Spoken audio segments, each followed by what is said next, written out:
विश्वविख्यात बाघ प्रिंट की करीब 30 वर्षों से रंगाई छपाई करने वाले कुशल प्रशिक्षित मजदूर शिल्पियों ने लंबे अंतराल से हो रहे अपने साथ शोषण का दर्द जिला कलेक्टर से मुलाकात कर बयां किया है। 2 बार धार जाने पर हुई मुलाकात में आदिवासी हस्तशिल्पियों ने कलेक्टर को बताया कि इस क्षेत्र के पलायनवादी आदिवासी मजदूरों को बाघ प्रिंट का प्रशिक्षण देकर बाघ प्रिंट के व्यवसाय को रोजगार की दृष्टि से जोड़ने व विस्तार के उद्देश्य से शासन के हस्तशिल्प हथकरघा निगम द्वारा 1987 में प्रशिक्षण केंद्र खोला गया था। सैकड़ों आदिवासी हरिजन पुरुष महिलाओं को प्रशिक्षण किया गया था, किंतु प्रशिक्षण के बाद हम सभी शिल्पियों को शासन द्वारा कोई सुविधाएं उपलब्ध नहीं कराई गई है, जिससे कुशल हस्तशिल्पी पुश्तैनी रंगरेजों के यहाँ मजदूरी के रूप में कार्य करना पड़ रहा है और अपना जीवन व्यापन करना पड़ रहा है। कई हस्तशिल्पी बेरोजगार हैं, कुछ संघर्ष कर अपने गांव में रंग छपाई का छोटा मोटा कार्य कर अपना जीवन व्यापन कर रहे हैं। क्या काम करते हो आप भाई साहब? बाघ प्रिंट का काम करते हैं। अच्छा, कितने साल से हो गए आपको काम करते करते? और आपको कहीं भी 20-25 साल हो गए। आपको शासन द्वारा किसी तरह की कोई सहायता मिलती है? कुछ नहीं मिला आज तक। अच्छा, शासन से कोई अनुदान, कोई राशि, कोई कुछ भी नहीं है आपको? आप हाँ, कुछ भी नहीं। क्या नाम आपका? मेरा था निवासी आगर। ट्यूशन कहाँ पर लिया? बस ये यहाँ बाग में वो सजाउद्दीन के। अच्छा, कितने महीने का प्रशिक्षण लिया? 3 महीने का। हाँ, अभी कहाँ काम करते हैं? अभी तो घर ही कर रहे हैं। अच्छा, घर पर तुम्हारी कार्यशाला है? बस ऐसे ही घर से थोड़ा बहुत कुछ हाँ, कर रहे हैं। बाग में आपको जमीन नहीं ये हस्तशिल्प निगम से कुछ मिल रहा है आपको सहायता? मेरे को कुछ नहीं मिला आज तक। माल बेचने के लिए आपको कहाँ जाना पड़ता है? माल बेचना लेके बस बाहर जाते हैं। कहाँ पर हस्तशिल्प निगम लेता है, खरीदता है क्या माल? नहीं खरीदा, आज तक नहीं खरीदा। घर पर पटिया चला रहे, क्या नाम है तुम्हारा? भीम सिंह डावर। भीम सिंह डावर करकदा। करकदा। तो करकदा में पटिया चला रहे हो क्या तुम? हाँ हाँ, अच्छा, तो कितने पटिया चला रहे हो? 3। तो तुम्हारा माल जो प्रिंट होता है वो कहाँ बेचते हो तुम?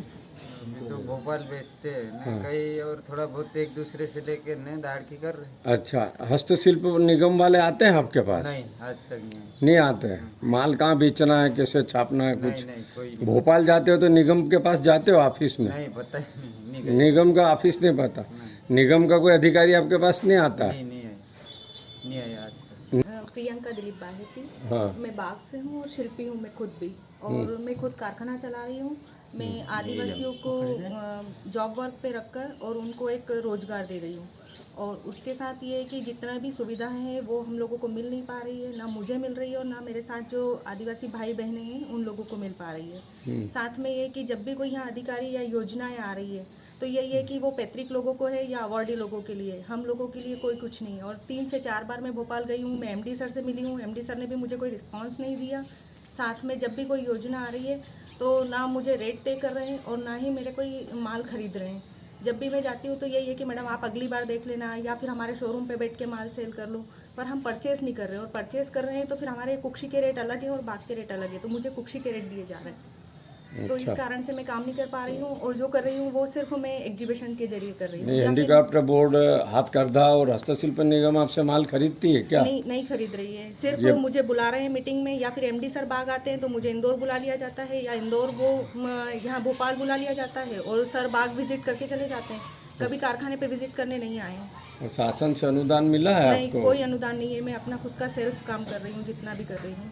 अच्छा, और जितने भी ये जो ग्रामीण लोग हैं, ये लोग कुछ लोग काम कर रहे हैं तो ये इनके जो घर काम करके लाते हैं वो मुझे देते हैं, और मैं उसको तैयार करती हूँ, तैयार करके फिर बाहर मैं अपना रिटेल सेल करती हूँ, या फिर उसको प्राइवेट पार्टियों को देती आप हूँ। कितने आदिवासी प्रशिक्षु शिल्पियों को काम दे रहे मेरे हो? पास 8 से 10 प्रशिक्षित हैं। अच्छा, ये सब शिल्पकार प्रशिक्षित हो गए हैं क्या? हाँ, प्रशिक्षित अगर हैं। इनको ये जो यहाँ पर कॉमन फैसिलिटी सेंटर बन रहा है, इसमें आपको ज़मीन दे रहे हैं क्या? ये नहीं, मुझे सूचना भी नहीं आई है कि यहाँ कलेक्टर सर आए हैं या इसकी कोई विजिट हुई है, या कोई सूचना नहीं है मेरे पास।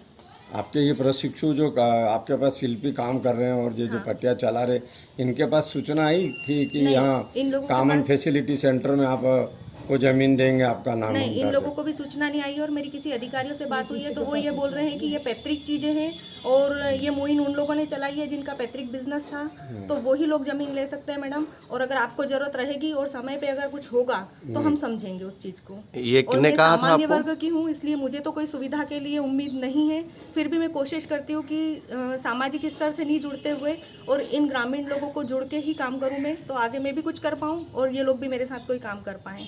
नहीं तो वो भी तो सामान्य है, आप सामान्य हो तो आप वो भी तो खतरी लोग भी तो तो वो सामान्य हैं। अवार्डी और वो अवार्डी बता रहे हैं ना नहीं कि तो हम लोग अवार्ड अवार्डी है तो हैं। आपको अवार्ड के कभी अवार्ड के लिए मौका नहीं, दिया मेरा आपको? आवेदन गया था और वो आवेदन के बाद मुझे बता दिया कि मैडम अभी लॉकडाउन है और लॉकडाउन के बाद अपन बात करेंगे। तो जहाँ मेरा लेटर जोबट ऑफिस में गया और वहीं से मुझे आज तक उसकी सूचना भी नहीं आई कि उसकी कब ट्रेनिंग है या कब वो इंटरव्यू लेने आएंगे या कब देखने आएंगे। और मेरे साथ आगे भी परेशानी आई है कि जब मेरा रजिस्ट्रेशन मैं 5 साल से काम कर रही थी, 8 साल से कर रही थी, पर मेरा रजिस्ट्रेशन अभी 2 साल पहले हुआ और वो भी मेरी कुछ परेशानियों के साथ हुआ है। DCH कार्ड मेरा बनने में मुझे भी परेशानी आई है, मेरे साथ जो काम कर रहे हैं उन लोगों के लिए भी परेशानी आ रही है। सिर्फ फॉर्म ऑफिस तक जाते हैं और ऑफिस में जाके रखा जाते हैं, योजना कुछ भी नहीं आ रही है मेरे पास। आपको लगता है कि हस्तशिल्प निगम में और वहाँ एकाधिकार है? हाँ, ऐसा है कि एकाधिकार है या फिर अधिकारी आगे आके काम नहीं करने दे रहे हैं या फिर कुछ परेशानी आई है कि यहाँ से जो लोग हैं वो लोग मुझे यहाँ से काम नहीं करने दे रहे हैं। और ये पूरा योगदान आदिवासियों का ज़्यादा है, मेरा कम और इन लोगों का ज़्यादा है। ये लोग मेरे साथ बहुत सपोर्ट करके काम कर रहे हैं, क्योंकि मेरे को नदी भी जाना पड़ता है या भट्टी भी करनी पड़ती है या कोई काम करना पड़ता है, तो मेरे को सारा सपोर्ट इन लोगों का ही लेना पड़ता है। उसमें महिलाएं भी शामिल हैं और जेंट्स भी हैं, सारे लोग मेरे साथ काम करने के लिए एग्री हैं। तो आप मानते हैं निगम भ्रष्टाचार का अड्डा बन चुका है? नहीं, हाँ, ऐसा मानती हूँ, क्योंकि अभी तक मुझे कोई सहयोग नहीं मिला, इसलिए मैं तो यही मानूंगी कि हाँ ऐसा ही है कि भ्रष्टाचार का अड्डा बन चुका है। कलेक्टर साहब ने बताया है कि ये ज़मीन आदिवासियों को ही वितरित होगी, उसमें सभी लोगों को होगी और उसके साथ जितने शिल्पी हैं उन लोगों को भी मिलेगी और महिलाओं को और ग्रामीण लोगों को, सभी लोगों को ज़मीन आमंत्रित होगी, कलेक्टर साहब ने आश्वासन में बताया है। अच्छा, क्या लगता है आपको कि अभी तक एकाधिकार चला आ रहा था वहाँ पर, जो आदिवासी जो वहाँ के मेन जो वर्कर हैं उन लोगों को उनका अधिकार, उनका हक नहीं मिल पा रहा था? अभी तक तो नहीं मिल पाया है और अभी भी ये है कि लगता नहीं है कि ये सब चीज़ें आगे आके हो जाएगी। कोशिश जारी है हम लोगों की, अगर हो जाए तो बहुत अच्छी बात है। पूरा नाम बता दें। प्रियंका दिलीप बाहेती, बाग से।